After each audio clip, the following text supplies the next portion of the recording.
রণপ্রিয়া গ্রামবাসী, এছাড়াও 4-5-6 নং ওয়ার্ডের মহিলা মেম্বার এবং আমাদের রণপ্রিয়া কোরআন শিক্ষা ফাউন্ডেশন কর্মীর শিক্ষক, আমাদের সংগঠনের সেক্রেটারি,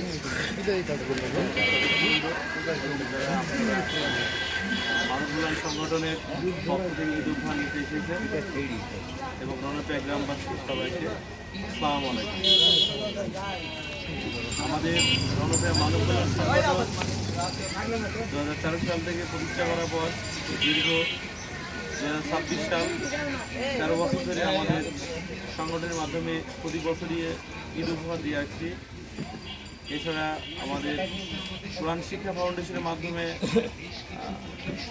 বয়স্ক এবং যুবকদের কোরআন শিখিয়ে আসা হচ্ছে। এভাবে আমাদের কার্যক্রম 4 বছরের ক্রমান্বয়ে চলছে। এটা সম্ভব হয়েছে আপনাদের দোয়ার মাধ্যমে এবং আমাদের সংগঠনের সদস্য যারা দেশে থাকে এবং বিদেশে থাকে তাদের ক্রমান্বয়ে অনেক প্রচেষ্টার মাধ্যমে আমরা সংগঠনটা দীর্ঘদিন ধরে চালাতে পারছি এবং মানুষের পাশে দাঁড়াতে পারছি। তারা বিদেশে অনেক পরিশ্রম করে, কঠোর পরিশ্রম করে, তারপরে যারা যতটুকু উপার্জিত করে সেই অর্থ থেকে তারা সংগঠনের ফান্ডে পাঠায়।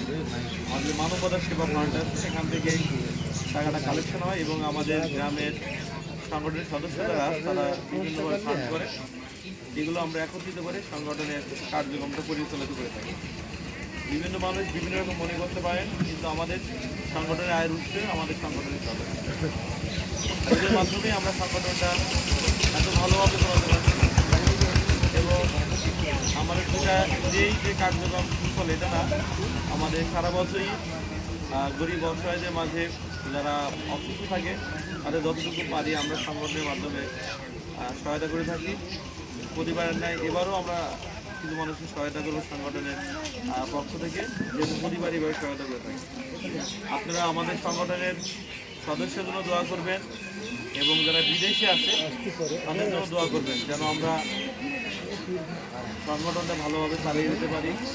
আমরা এখন পর্যন্ত সংগঠনটা নিট অ্যান্ড ক্লিন একদম পরিষ্কার পরিচ্ছন্নভাবে চালাতে পারছি।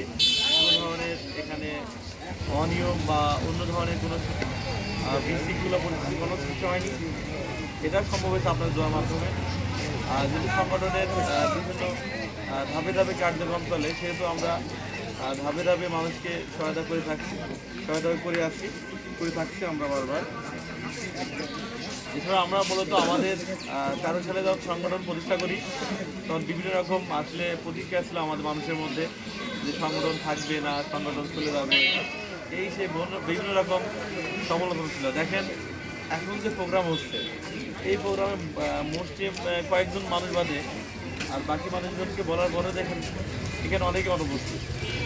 আসলে ভালো কাজের সঙ্গে মানুষ খুঁজে পাওয়া কঠিন, যতটুকু আমরা পাই সঙ্গে তারা নিয়ে আগাই। তবে আমরা ইন্নাল্লাহ আমার সাবিরিন এই আয়াতে বিশ্বাসী, নিশ্চয় ধৈর্যশীলদের পাশে আল্লাহ থাকেন। এই প্ল্যান প্রোগ্রাম থেকে মূলত আমরা সংগঠনটা পরিচর্যা করছি। সবাই দোয়া করবেন, সবাই ভালো থাকবেন এবং সবাই ভালোভাবে ঈদ উদযাপন করবেন। আর পরের বছরের রমজানের ঈদে আমরা যেন আরও ভালোভাবে মানুষকে সহায়তা করতে পারি, এটা অবশ্যই দোয়া করবেন এবং প্রতিবারের ন্যায় যেন বেশি বেশি মানুষ সহায়তা করতে পারি। এই বলে আমার সংক্ষিপ্ত কথা শেষ করছি। সবাইকে আসসালামু আলাইকুম।